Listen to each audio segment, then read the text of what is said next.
जिस तरह से कांग्रेस का घोषणा पत्र आया है उसमें क्या है कि जब से कांग्रेस का घोषणा पत्र आया है बीजेपी के तमाम नेता तिलमिला गए हैं।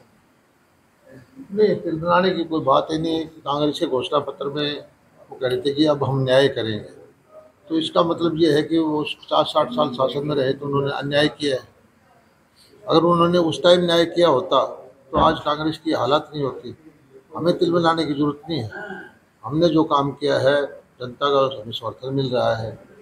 सारी दुनिया मानती है कि सबसे तेज गति से अर्थव्यवस्था हमारी बढ़ रही है। भारत का प्रभुत्व दुनिया में बढ़ रहा है।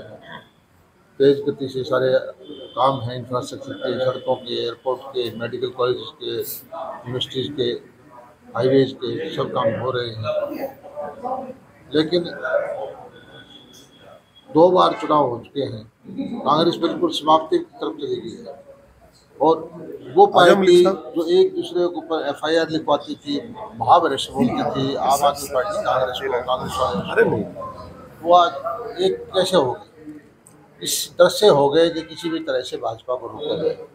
लेकिन भाजपा जनता की इच्छा से आ रही है, कांग्रेस या उन विपक्षी पार्टियों की इच्छा से नहीं आ रही। प्रत्याशियों के विरोध हो रहे हैं। ऐसा है, कोई भी प्रत्याशी आता है, उसकी थोड़ी बहुत किसी भी पार्टी का हो, जरूर शुरू के अंदर इस तरह की बातें होती हैं।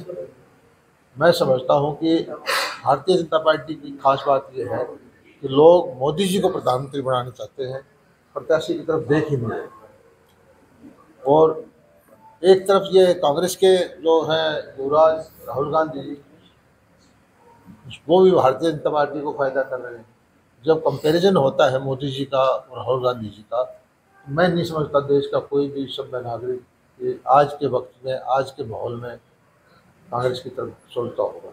अच्छा सर, बड़ी गुप्त मीटिंग कर रहे हैं, कोई बड़े नेता बीजेपी में शामिल हो रहे हैं? नहीं, मीटिंग हमारे यहाँ एक सामूहिक निर्णय लेने की प्रक्रिया है। अलग अलग वर्ग बने हुए हैं, अलग अलग लोग इकट्ठे हर रोज दूसरे तीसरे दिन हमारी मीटिंगें चलती रहती है। कभी छोटी मीटिंग, कभी बड़ी मीटिंग, कभी कोर कमेटी है, चीज़ें होती रहती है। ज्वाइनिंग का तो बहुत सारी चीज़ें, हमारी ज्वाइनिंग की भी कमेटी बनी हुई है। बड़े बड़े लोगों के अभी भी प्रस्ताव हैं और सही समय पर इसको ज्वाइन कराएंगे। नहीं, मीटिंग में पूर्व मुख्यमंत्री, कैबिनेट मंत्री, पूर्व विधायक, राज्यसभा सांसद मीटिंग जब करते हैं तो हम सारे कार्यकर्ता बन के करते हैं। ना कोई मंत्री है, ना कोई पूर्व मंत्री है, भारतीय जनता पार्टी के कार्यकर्ता है। और सबका ये निश्चय है कि किस तरह से 10 की 10 लोकसभा सीट हरियाणा की जिताएं, मोदी जी को प्रधानमंत्री फिर बनाए। अच्छा सर, टिकट बदलने की बात सामने आ रही है। जो चार लोकसभा क्षेत्र है उन्हीं का विरोध हो रहा है। मैं कहता हूँ कि ऐसा है कि सोशल मीडिया का जमाना है, हर रोज टिकटें बदले, किसी को कुछ भी करें।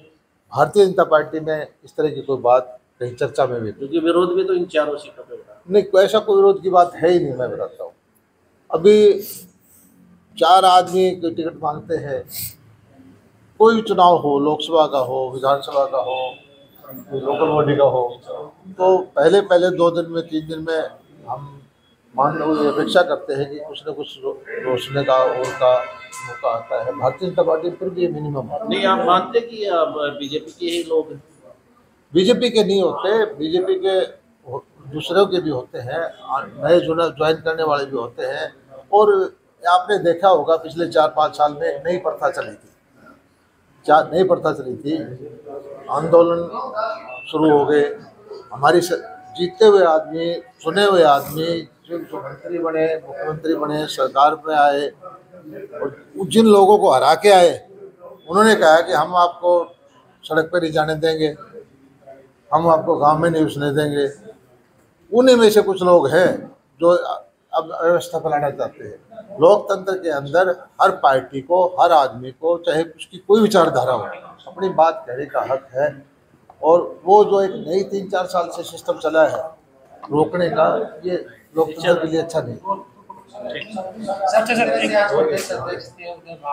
कांग्रेस की पड़ी थी है, उन्होंने कहा है कि जो नरेंद्र मोदी ने जो कांग्रेस के घोषणा पत्र में जो मुस्लिम लीग का जोड़ा है, तो उनका तो कोई सियासी आजादी में कोई रोक नहीं था, और ये ऐसा है।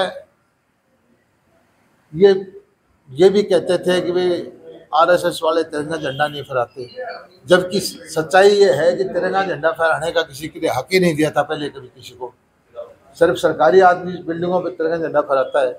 ये इस तरह के दोषारोपण झूठे झूठे में करते रहते हैं। मैं समझता हूँ कि कांग्रेस बिल्कुल समाप्ति पर है। 4 साल 5 साल 10 साल से आप देख रहे हैं कि जिला अध्यक्ष नहीं बना पाए, और टिकटों का पैनल वहाँ हाईकमांड के पास चला गया, उन्होंने फिर उनको ये बगावत के डर से फिर वापस भेज दिया।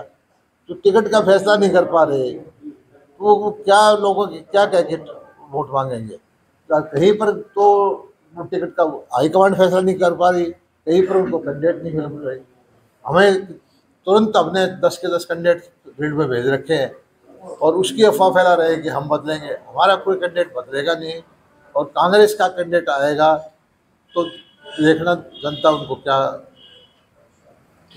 रोहतक सीट पर कोई विशेष रणनीति है आप लोग? 10 की 10 सीटें हमारे लिए बराबर हैं, और 10 की 10 सीटें पहले भी हमने जीती हैं, इस बार भी जीतेंगे। लेकिन वो कह रहे थे रोहतक की इसलिए हॉटस्पॉट सीट है क्योंकि आने वाला जो अगर रोहतक सीट कांग्रेस जीते तो आने वाले विधानसभा में सत्ता मिल अच्छा है, एक सीट से 10 में से एक सीट से कुछ हो जाता है, सरकारी विधानसभा बनती होती है तो पता नहीं कब की बन चुकी होती है। विधानसभा के चुनाव के अंदर 40 का बहुमत चाहिएगा, और अब जो है लोकसभा के अंदर अपना लोकसभा का बहुमत चाहिएगा। हरियाणा के अंदर बच्चा बोल रहा है कि 10 की 10 लोकसभा सीटें भारतीय जनता पार्टी की आएगी। कांग्रेस के लिए सपना है ये? कांग्रेस के लिए सपना है? कांग्रेस के लिए सपना भी नहीं रही। कांग्रेस के लिए, कांग्रेस को हराने के लिए कांग्रेस ही काफ़ी है, वोटों में बटे हुए हैं, और एक दूसरे को वो खुद ही हरा लेते हैं। जनता का वैसे मन भी नहीं है कि कांग्रेस जो खत्म हो रही है उसको क्यों बचाया जाए।